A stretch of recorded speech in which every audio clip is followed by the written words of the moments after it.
Assalamualaikum warahmatullahi wabarakatuh. Friendku sekalian dimanapun kalian berada, selamat mendengarkan.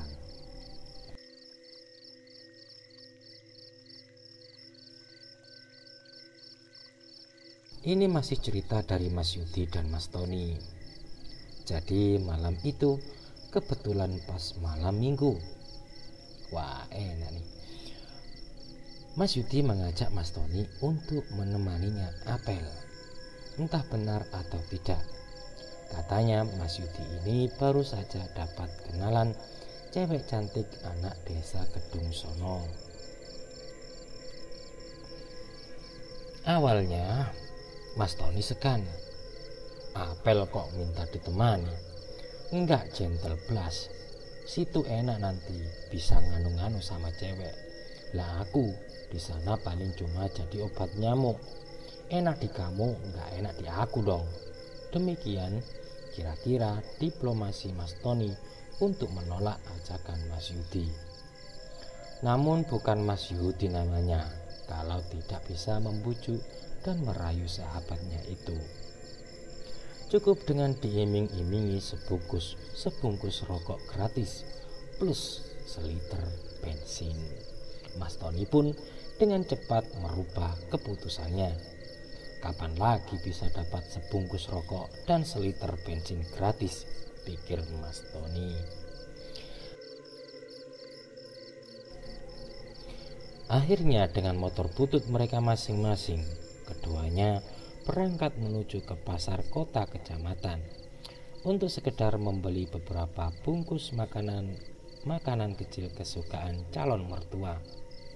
Hebat juga Mas Yudi ini, belum lama kenal sama cewek, tapi sudah tahu makanan kesukaan bapaknya si cewek.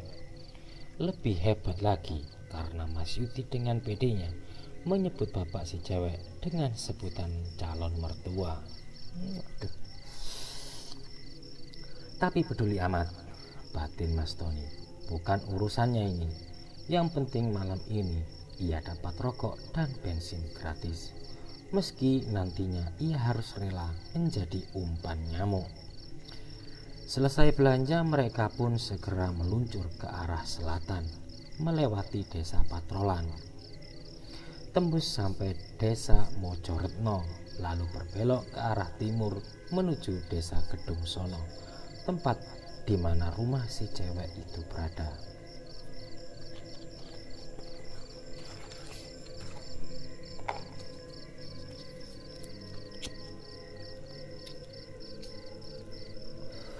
Singkat cerita, Mas Yudi pun segera asik berduaan dengan cewek kenalan barunya itu. Sedang Mas Tony lebih memilih untuk menunggu di atas motornya yang diparkir di depan rumah si cewek. Cukup lama juga ia menunggu, sampai habis beberapa batang rokok. Barulah Mas Yudi nampak keluar dari rumah si cewek. Lama banget sih Yud, gerutu Tony sambil menggaruk-garuk lengannya yang bentol-bentol karena digigiti nyamuk. Lama apanya, baru juga 2 jam, sahut Mas Yudi sambil nangkring ke atas motornya. Wedus, ngapain aja kamu 2 jam berduaan sama cewek? Jangan ngeres, aku cowok baik-baik bro. Sudah, cabut Yud. Sudah, cabut yuk. Sudah malam nih, kita lewat Tegal Salahan saja biar cepat, ujar Mas Yudi sambil menyelah motornya. Serius mau lewat sana? Tanya Mas Tony sedikit ragu. Iya, daripada muter lewat Patrolan, kejauhan. Tapi kan ini sudah hampir tengah malam Yud, berani kamu lewat sana? Sudah, tenang saja. Asal nggak macem-macem kita pasti aman kok. Halah, kamu aja habis macem-macem kok sama cewek, bilang nggak macem-macem. Lambemu.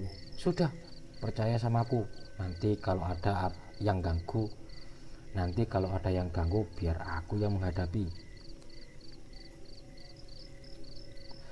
Mas Tony pun akhirnya hanya bisa ngikut. Memang hari sudah larut. Matanya pun sudah mulai mengantuk. terlalu lama jika harus memutar lewat desa patrolan. Akhirnya mereka pun menjalankan motornya pelan-pelan lurus ke arah utara. Melewati area Tegal Salahan. Suasana malam terasa sangat sunyi. Hanya ada suara binatang malam yang menyelingi suara deru motor mereka. Kiri kanan jalan terlihat gelap gulita. Sorot lampu motor butut mereka yang redup pun seolah tak mampu menerangi jalanan berbatu itu. "Hati-hati Yud, gelap begini jalannya," Mas Tony setengah berteriak, mengingatkan Mas Yudi yang berjalan di depan. "Tenang, aku sudah hafal jalanan sini, ikuti saja jejak motorku," balas Mas Yudi juga dengan setengah berteriak, mengimbangi deru motor dua tak mereka yang memang lumayan berisik.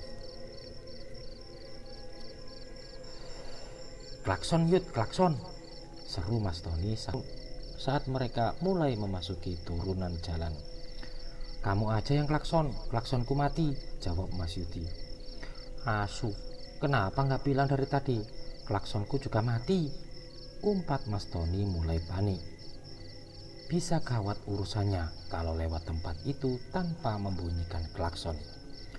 "Klakson pakai mulut saja," seru Mas Yudi lagi. "Edan kowe, kau pikir mulutku ini toa?" gerutu Mas Tony. "Amit bah, lerek langkung, cucumu numpang lewat, ampun diganggu nggih." Alih-alih menanggapi gerutuan Mas Tony, Mas Yudi malah meneriakkan kata-kata itu. Mau tak mau Mas Tony ikut mengucapkan kata-kata yang kacau itu. "Lerek langkung bah, numpang lewat, ampun diganggu nggih." Komat kamit Mas Tony mengucapkan kalimat itu tepat saat mereka melintasi buk yang ada di antara turunan dan tanjakan jalan Tegal Salahan. "Bruk, asuh!" Spontan Mas Yudi mengumpat saat tiba-tiba sebongkah tanah kering seukuran kepala orang dewasa jatuh tepat di depan motornya yang melaju pelan. Refleks Mas Yudi menarik tuas rem sampai motor berhenti mendadak. Ojo misu cuk, tempat angker ini." Mas Tony ikut menghentikan motornya. "Ada yang melemparku Ton," kata Mas Yudi sambil mengarahkan sorot lampu motornya tepat ke arah bongkahan tanah itu tadi jatuh. "Ku bilang juga apa, tadi mending kita lewat patrolan saja." Lagi-lagi Mas Tony menggerutu. "Lah aku kira klakson motormu hidup, makanya aku ngajak lewat sini." Mas Yudi membela diri. "Semprol, kenapa tadi nggak nanya dulu? Motorku kan sama jadulnya sama motormu." Lagi-lagi Mas Tony menggerutu. "Sudahlah, lanjut saja, nanggung sudah sampai di sini." Mas Yudi pun kembali menjalankan motornya. Mau tak mau Mas Tony pun mengikuti dari belakang. Selepas melewati buk, mereka dihadapkan pada tanjakan yang lumayan terjal. Mereka pun menarik tuas gas lebih dalam lagi. Deru motor mereka memecah kesunyian malam. "Waduh, kenapa motorku jadi berat begini? Jangan-jangan..." "Yud, turun Yud, naik ke boncenganku. Tinggalkan saja motormu di sini." Mas Tony memotong ucapan Mas Yudi dengan nada panik. "Ditinggal gundulmu, ini motorku satu-satunya. Kalau sudah, nurut saja, nanti aku jelasin. Kalau nggak mau tak tinggal kamu, biar dimakan demit di sini," ancam Mas Tony sungguh-sungguh.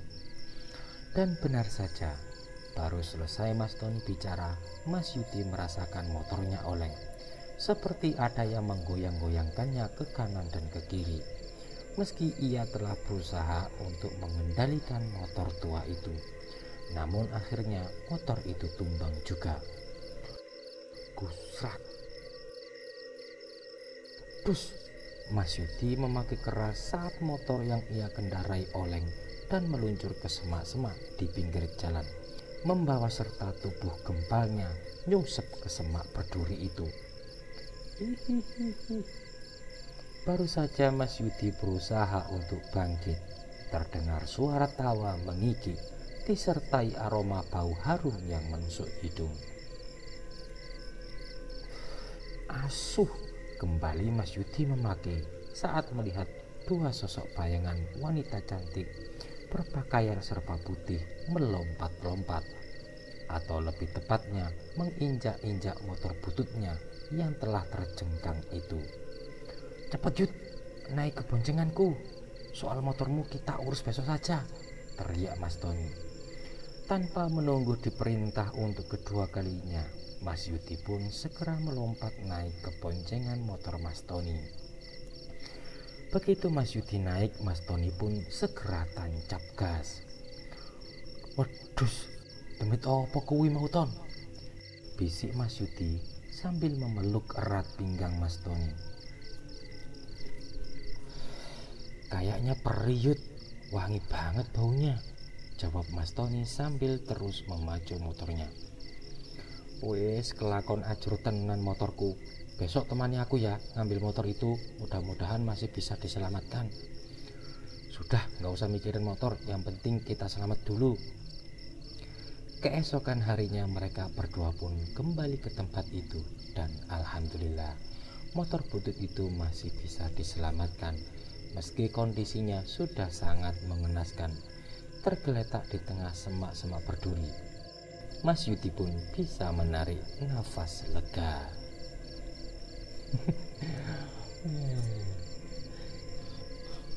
Emang ya, lucu banget ceritanya Mas Tony dan Mas Yudi, dua sahabat yang selalu digoda sama setan.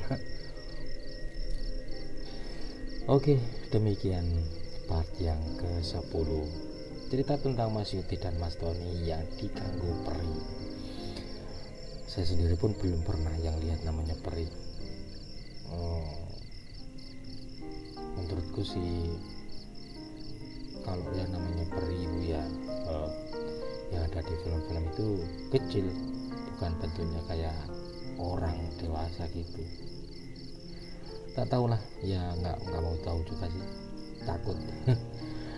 Demikian cerita di part 10, semoga kalian terhibur. Selamat tidur, selamat beristirahat, dan semoga malam ini kalian tidak mimpi buruk.